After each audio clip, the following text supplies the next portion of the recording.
Con los ya no tan recientes, pero constantes acontecimientos que están pasando en Nicaragua en contra de todo lo que tiene que ver con la Iglesia Católica especialmente, eh, uno no deja de sorprenderse cómo los seres humanos eh, constantemente nos damos eh, más de dos veces con la misma piedra.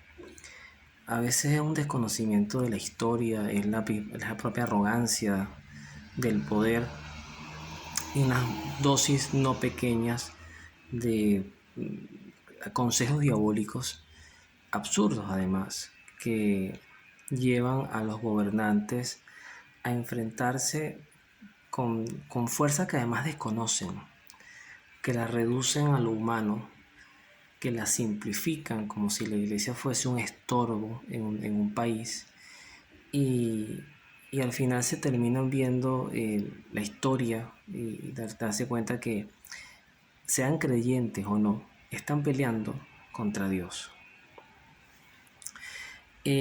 Lo triste de lo que está pasando en Nicaragua es que no es nuevo, o sea, ya Nicaragua tenía una experiencia contra el gobierno sandinista o del gobierno sandinista contra la Iglesia Católica. Recuerdo una cantante nicaragüense justamente que hace muchos años tuve el honor, Sara Torres, tuve el honor de recibir un escrito de ella. Venezuela estaba empezando a transitar por los duros golpes del chavismo y toda esta cultura anti-iglesia que también en un momento muy puntual tuvimos. Y ella me recordaba cómo en el sandinismo, pues nada, les lanzaban orines a los cristianos en las calles, los escupían, los perseguían. Y entonces uno dice, bueno, si ya esta gente vivió esta historia, ¿por qué repetirla? Pero así somos. Hay tres cosas que me gustaría en un promedio de 10 minutos resumir en torno a lo que está pasando en Nicaragua, porque además son tres miradas de un mismo problema. La primera obviamente del lado del poder, del lado de los que gobiernan.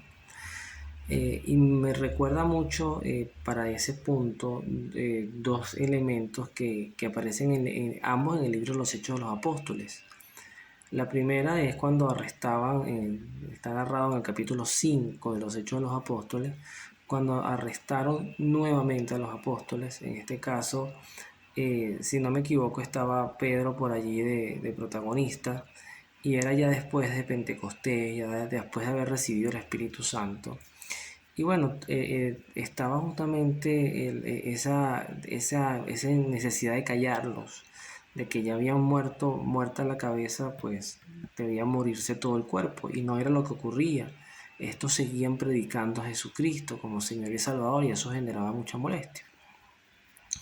Y entonces ya los iban a condenar a muerte, a flagelar, a arrestar, o sea, esta persecución que empezaba apenas, promesa de Cristo, por cierto. Y aparece un sacerdote, un fariseo, llamado Gamaliel, que justamente se dirigía al consejo, a lo que serían los, para que se entienda quizás los del Sanedrín, y él hace esta reflexión de cara a los que tienen el poder. Y él decía, colegas, no actúen a la ligera contra estos hombres. Vamos a poner el ejemplo contra la Iglesia Católica, o sea, no actúen a la ligera. Recuerden que en tiempos atrás se presentó un tal Teudas que pretendía ser un gran personaje y al que se le unieron unos 400 hombres. Más tarde pereció, o sea, murió, y sus seguidores se dispersaron. Y todo quedó en la nada. Tiempo después del censo surgió Judas el Galileo, que arrastró al pueblo en pos de sí, pero también este murió y todos sus seguidores se dispersaron. Por eso les aconsejo que ahora que se olviden de estos hombres y los dejen en paz. Si su proyecto o actividad es cosa de hombres, se vendrá abajo. Esta es la parte importante. Pero si viene de Dios, ustedes no podrán destruirlos. Ojalá no estén luchando contra el propio Dios.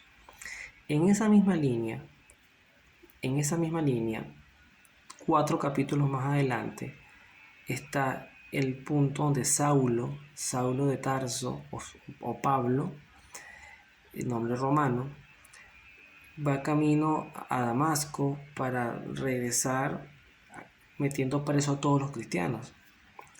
Y en el camino se consigue pues a Cristo, una voz que lo hace caer al suelo, y la pregunta de Cristo es lapidaria, porque ya Cristo para los efectos judíos había muerto, pero Cristo le dice a Saulo, Saulo, Saulo, ¿por qué me persigues? Y Saulo le dice, ¿quién eres? Le dice, yo soy el Cristo al que tú persigues. Cristo no estaba persiguiendo, Saulo no estaba persiguiendo a Cristo, estaba persiguiendo a los cristianos. Pero Dios deja claro que quien ejerce persecución contra los cristianos, ejerce persecución contra Dios. Y eso es delicado. Es triste ver cómo funcionarios militares, tontos además, lo digo claramente, se prestan para este tipo de cosas a lo cual deberían temer. Algunos son hasta santeros, espiritistas, creen en mal de ojo, son profundamente supersticiosos. A estas cosas de verdad que son reales le deberían temer, porque su pecado no es menos pecado que el que les manda hacer estas persecuciones. Uno ya lo ha vivido y lo ha visto en otros países. El segundo punto es una reflexión en torno al pueblo nicaragüense, y pasa para todos los pueblos de Latinoamérica y bueno, ya Europa más seca espiritualmente también, cualquier país que lo quiera tomar. ¿Hasta cuándo vamos a seguir escogiendo mal? ¿Hasta cuándo vamos a estar con estos shows de que un candidato presidencial pareciera un artista, que hay que aplaudirlo, ovacionarlo, seguirlo, llorar porque ganó? Cuando son simplemente funcionarios públicos que están llamados a servir al pueblo y a cumplir un periodo y entregar e irse. Lo hayan hecho bien o lo hayan hecho mal, de eso se trata la democracia, de la alternabilidad. O sea, ya basta. Y si usted ya fue presidente, usted no puede repetir. Usted no puede volver a quedar. Y déle chance a otro, oxigénese la política. Mientras sigamos en este mismo show, no vamos a superar este tipo de dramas de gobierno que tenemos actualmente.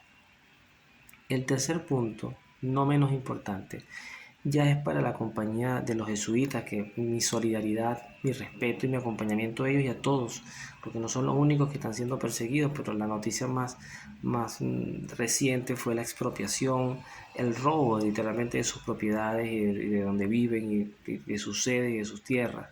Eso ya nosotros también lo vivimos aquí en Venezuela.